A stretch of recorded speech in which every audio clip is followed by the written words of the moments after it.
को powered by Vimal. Vimal बोलो जुबा केसरी.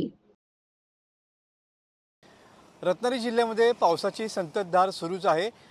मध्यरात्रीपासून सुरू झालेल्या पावसानं अद्यापही विश्रांती घेतलेली नाही आहे आणि सध्या आपण आलो आहोत ते आरेवारे या समुद्रकिनारी.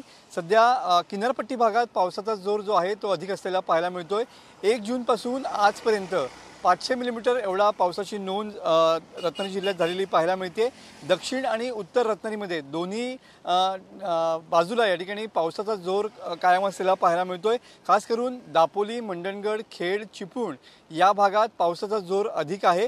आज देखील हवामान खात्यानं रत्नागिरी जिल्ह्यासाठी या ठिकाणी ऑरेंज अलर्ट दिलेला पाहायला मिळतोय. रात्रीपासूनच या ठिकाणी पावसाची संततधार सुरू आहे आणि अशा परिस्थितीमध्ये सध्या पावसाचा जोर कायम असल्यामुळे समुद्र देखील खवळलेला पाहायला मिळतोय.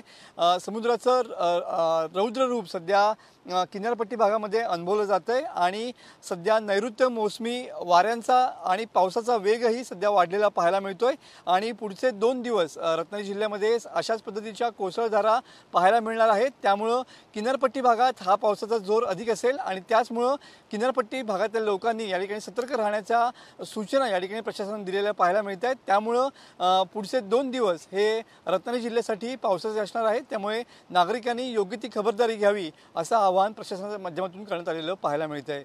कॅमेरामन समित गजनेसह मी मनोज लेले, TV9 मराठी, रत्नागिरी. को पावर्ड बाय विमल. विमल बोलो जुबा केसरी.